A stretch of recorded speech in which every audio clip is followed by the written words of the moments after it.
Nous sommes de retour pour la deuxième partie de notre émission. Un nouvel invité m'a rejoint, Paul Chin. Vous êtes journaliste, essayiste, auteur de plusieurs ouvrages. Merci, Paul Chin. Je suis désolé. André Inda, politologue, maître de conférence, et Émile Boyogeno, sociologue, historien, sont restés également avec moi. Merci à vous. Le temps mis par les secours avant d'intervenir, la gestion des blessés et surtout le manque de l'information le jour de l'accident ont déclenché la colère des Camerounais dont plusieurs resteront marqués à vie. C'est un reportage de Chérif Ousmane, un de nos correspondants au Cameroun. Au Cameroun, l'on connaît depuis ce mardi 23 mai 2017 les principales conclusions de la commission d'enquête chargée de faire la lumière sur la catastrophe des Eka.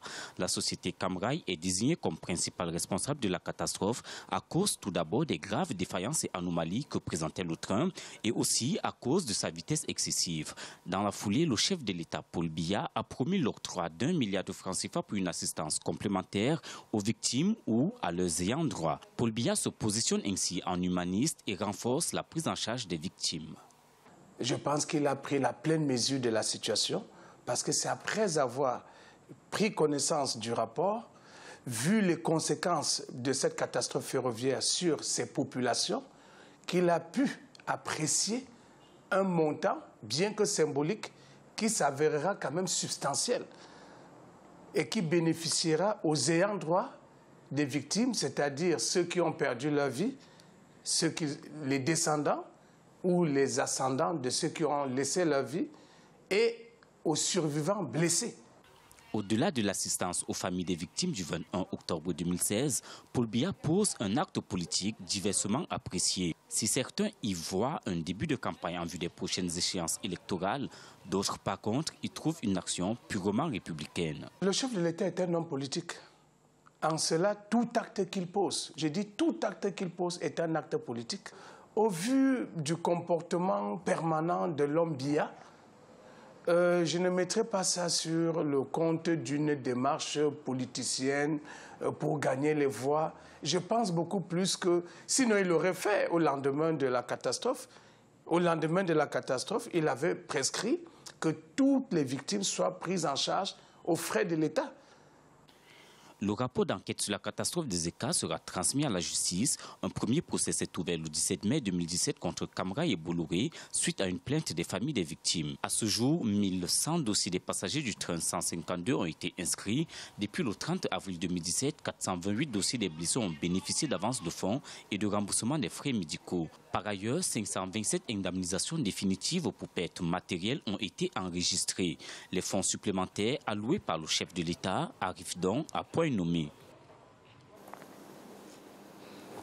Paul Chin, ce 23 mai, le président Paul Biya ordonne le déblocage d'1 million de francs CFA d'aide aux victimes avant même qu'une décision de justice soit rendue. C'est un geste que vous saluiez déjà, eu égard à la souffrance des victimes. J'avoue que c'est plutôt trouble.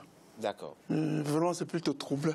Je me demande même si un jeu, c'est vrai que les Camerounais connaissent comment ça fonctionne. Je ne vois pas quel est le statut, comment on peut qualifier cette somme d'1 milliard. Ça n'a pas de...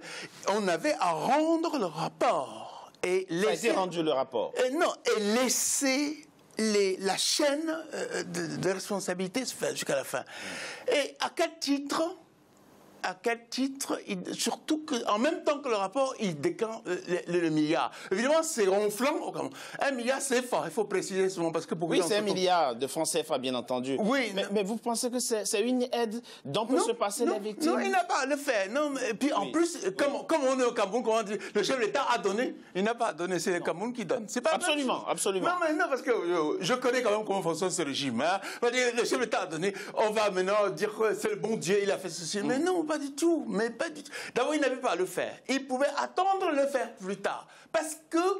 Mais ce procès peut prendre plusieurs mois, Paul Chin. Oui, mais... Voire plusieurs années. Voire plusieurs années. Oui, non, mais est-ce que... Mais comment vous mettez ça, le milliard, là, on va le mettre où? Dans l'indemnisation, dans les gestes de bon Dieu Biya? Où est-ce qu'on va le mettre? Laissons la commission travailler. C'est trouble. Alors, oui, très rapidement, Monsieur Inda, dans certains pays, la chose est prévue, notamment en cas de catastrophe ou de terrorisme. Il y a un fonds d'aide aux victimes qui est prévu et qui, justement, voilà, le Cameroun n'a pas prévu ça.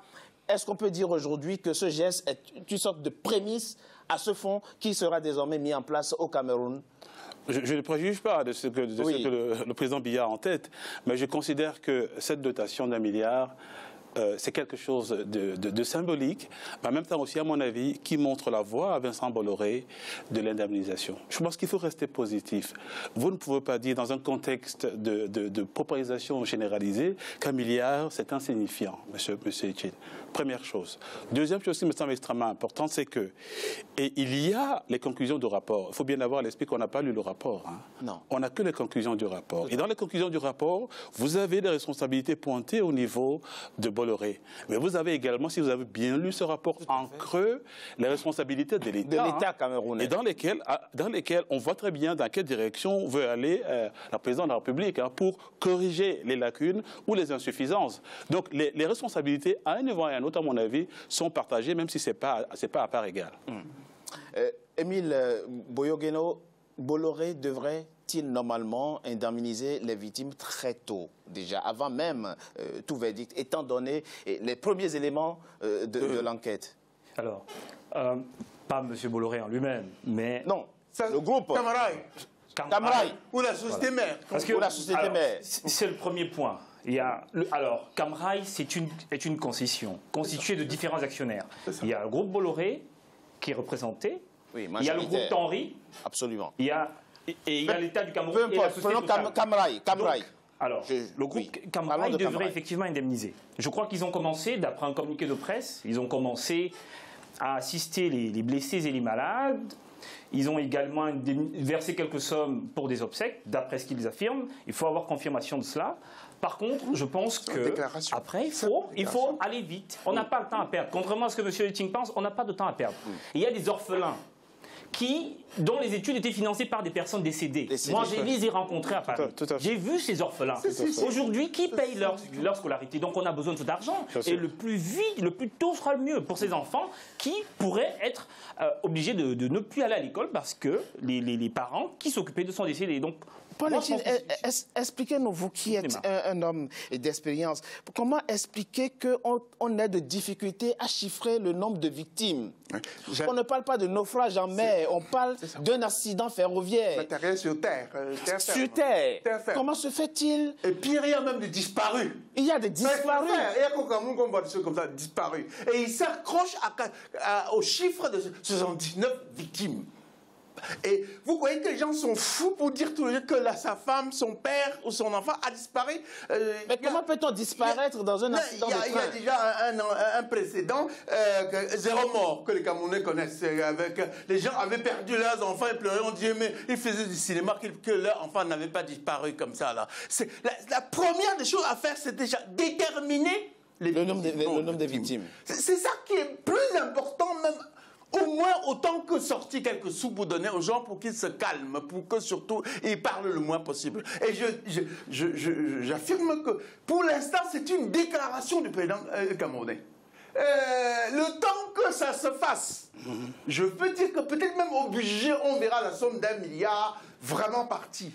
Mais où est-ce que ça va arriver? Je crois quand même que si on connaît quand même comment fonctionne ce pays-là, parfois la somme part du budget, mais ça n'arrive jamais. Comme les sommes données pour l'aide à nos pays. Oui, les sommes sont décaissées, sont décrétées là, en famille ou ailleurs. Mais le Sénégalais, l'agriculteur sénégalais, camerounais, congolais attend toujours. Ça n'arrive jamais. Parce que les mêmes se les partagent. C'est pas pour rien qu'ils sont contents d'applaudir. Ah, le président a fait un grand geste, le chef d'État. Vous pensez que les fonds dont le président a ordonné le déblocage n'iront pas aux victimes? Pardon, Richard, on est au Cameroun. Pardon, Richard, de dire ça, on est au Cameroun. Dans un autre pays, on pouvait, d'abord, ça arriverait. Mais on est au Cameroun, et puis il y a des antécédents. Le pétrole à Yaoundé, pour les plus jeunes, je ne sais pas, le pétrole là, où les gens sont morts parce qu'ils sont allés ramasser le pétrole. La catastrophe de Sam. Exactement, il y a d'autres... Le président a fait comme ça, il est revenu de Suisse, il a déclaré une somme, tout le monde a applaudi. Ils attendent toujours. Monsieur Inda, qu'est-ce qui matériellement doit être fait, que doit faire le gouvernement camerounais pour que ces fonds aillent aux victimes? Je crois qu'il y a une difficulté réelle par rapport à ce que M. Etienne dit, c'est qu'il y a une difficulté par rapport à la façon... Et c'est très grave si ça se passe comme ça. Non, moi je ne veux pas généraliser, hein. Mais je pense que c'est un risque. Donc il faudrait que tout le processus de redistribution soit bien encadré du début jusqu'aux principaux destinataires. C'est tout à fait possible, hein, c'est faisable. Hein. Mais est-ce que c'est ça la vraie question ? Moi, je vous ai dit dès le début que je vois que vous tenez beaucoup à la question de l'indemnisation. En termes même de chiffre 1 milliard, ça fait 1,5 million d'euros. Qui sont scolarisés, pas grand-chose. C'est pas beaucoup. Hein. Pas grand-chose. Vraiment, c'est pas beaucoup. C'est 1,5 million d'euros. C'est pas beaucoup. Si vous permettez. Moi, je pense que d'abord, le gros problème de fond, c'est qu'il faudrait être capable de pousser la Bolloré, Camaraï si vous voulez, hein, même si Bolloré est majoritaire à 80%, il a la responsabilité de la gérance de cette société. Donc c'est lui qu'il faut indexer. Il doit pouvoir renouveler le parc. Et apparemment, j'ai entendu qu'il y a des annonces qui ont été faites dans ce sens. Le parc de véhicules, la sécurité des rails, la qualité des locomotives et l'ensemble du processus de gestion de cette société. Alors vous dites qu'il doit pouvoir renouveler le parc. Oui. Peut-être que la question se pose même s'il faut que Bolloré continue de rester au Cameroun et d'alimenter ce secteur. Il faut faire attention parce qu'il y a une convention qui lie l'État du Cameroun au groupe Bolloré. Hein. On ne fait pas ce qu'on veut. Hein. Si le Cameroun veut avoir une respectabilité au niveau international, il doit pouvoir tenir ses engagements. Hein. Donc, ce qu'à mon avis, on est en mesure de faire, c'est de revoir les termes de cette convention et si besoin est, introduire des avenants qui seront peut-être plus contraignants au niveau de la façon dont Bolloré gère cette société. Voilà. J'irai même plus loin en disant que si le Cameroun avait fait s'il fallait, on n'en serait même pas arrivé là. D'abord, pourquoi pourquoi le Cameroun, depuis 60 ans, n'est pas capable d'exploiter le réseau ferroviaire camerounais? Mais qu'est-ce que c'est que le Blanc a fait? Le Blanc a fait ça pour sortir les produits du pays et développer son pays. Comment en 60 ans on n'a pas été capable de refaire le chemin de fer, changer les traverses, etc. Juste deux mots, après je vais laisser parler. On n'aurait même pas donné ça à Bolloré. Non, monsieur Etienne, il faut bien cerner la situation. Dans quel contexte on confie le contrat de concession à Bolloré? Dans un contexte de privatisation généralisée, hein. Il n'y a pas que ce secteur qui est considéré. Dans les années 80, où les pays étaient soumis au programme d'ajustement structurel. Absolument. Donc il y a ce secteur-là, il y a d'autres secteurs. Hein. Le problème, c'est la qualité du contrôle et du suivi de ces concessions. C'est ça qui fait le plus de problème, à mon avis. C'est là peut-être où il faut stigmatiser la responsabilité de l'État. Absolument. Il faudrait voir la façon dont sont faites les concessions. On remarque quand on observe les délégations de services publics dans le monde, que ce soit la fermage ou les contrats de concession, on regarde de plus en plus qu'il y a une rétrocession aux États, à l'administration publique. On regarde en France, avec la gestion de l'eau, est revenue dans le giron de la mairie de Paris. La société Eau de Paris est désormais la propriété gérée par la mairie. On regarde à Berlin, la Berliner Wasserbetrieb, qui est l'entreprise qui gère l'eau à Berlin, est revenue dans le giron de l'État. Donc, progressivement, on a une tendance où le New Public Management est progressivement en train de laisser place à une autre forme de gestion. Donc il y a une rétrocession. Il faut peut-être que l'État camerounais réfléchisse également à sa façon de faire les concessions, aux arts de faire les concessions. Vous pensez que cette douloureuse expérience devrait servir de leçon à l'État camerounais pour reprendre en main ce secteur? Si vraiment le Cameroun était un pays gouverné vraiment véritable. Et même l'État n'est pas appris, tous les vrais États qui ont les moyens de tenir la responsabilité peut parfois dire à FMI, oui, je peux accepter céder ça, mais pas ça. Parce que le chemin de fer est un outil de développement, parce que ça crée la vie, le chemin de fer quand ça passe. L'État aurait pu dire, non, je peux céder d'autres choses, mais ça, quand ça développe les villages, là où passe le rail, il y a la vie. Jeunes, pour les gens de ma génération, on savait ce que le chemin de fer servait. À chaque fois, on s'arrêtait dans les gares, c'était la vie. Si l'État prenait ses responsabilités d'investissement, de développement, où il n'y a pas profit en l'air, vous donnez ça à un homme privé. D'ailleurs, Bolloré ne voulait même pas transporter les passagers. Il voulait seulement la marchandise. Ce qu'il a dit, Bolloré ne fait pas ça pour les beaux yeux des Camerounais. C'est normal, c'est un entrepreneur. C'est à nous de veiller sur notre patrimoine. Toi et moi, on peut le comprendre. Allez donc demander là-bas si les gens ont vraiment vu cela comme ça. C'est à nous de veiller sur notre patrimoine. C'est un investisseur, il est là pour faire du profit. En passant par le Cameroun. Un État n'est pas gouverné pour rien. Un État, le sommet doit donner l'exemple. Et puis vraiment, si pour quelqu'un qui pense à gérer son pays, comme dit quelqu'un, présider, c'est protéger et développer. Les investissements à fond perdu, l'école, l'infrastructure, c'est l'État qui se respecte, digne de ce nom. Monsieur Inda, dites-nous, on l'a dit, ce n'est qu'un rapport, ce n'est pas une décision de justice. Ce n'est pas, la commission d'enquête n'est pas non plus une commission mise en place par la justice camerounaise. Peut-on imaginer la justice camerounaise mettre en place une autre commission d'enquête? Je ne crois pas que ce soit la responsabilité d'une justice de mettre en place des commissions. Hein. Non, et doit examiner les pièces et puis rendre une décision de justice qui va être applicable ou pas. Et donc, en l'occurrence, il faudra établir la responsabilité au niveau civil comme au niveau pénal. Et par la suite, cela va impliquer toute la machine des assurances. Je crois qu'il ne faut pas se faire de soucis pour Bolloré. Je parle des enquêteurs, camerounais, donc rattachés à la justice. J'imagine que la justice camerounaise va engager aussi des experts. Tout à fait. Pour enquêter, pour voir si effectivement, de quel côté se situent les responsabilités. Est-ce qu'il est imaginable que leurs conclusions soient différentes? La conclusion. Ça, je ne sais pas. Je ne peux pas. Peut-on l'imaginer que l'État camerounais produise un rapport qui établit des responsabilités précises et que la justice camerounaise, par contre... Ils ne peuvent pas. Ils doivent. Ils doivent. Parce qu'il y a des morts. Oui, vous raisonnez. On parle de vies humaines. Mais un État normal avec une justice normale. Non, mais on est au Cameroun, je suis désolé de vous dire ça. Mais ils doivent. C'est une nécessité. Il y a des morts.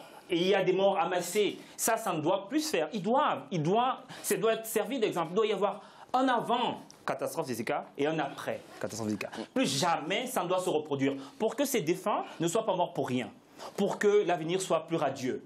Pour imaginer des lendemains qui chantent. On a besoin que justice soit faite, que l'État communie sa compassion et qu'enfin on envisage des concessions qui soient différentes. Certains Camerounais pensent qu'il est difficile de gagner contre un groupe aussi puissant que Bolloré. Mais vous croyez à la justice de votre pays. Et je pense que Bolloré n'est pas venu au Cameroun par hasard. Je n'entre pas dans le détail. Parce que je vous dirai comment il est arrivé. Très rapidement, Paul Etienne. Oui, mais non, moi je crois que non, les choses sont simples. Bolloré est un opérateur économique puissant. Il faut le respecter.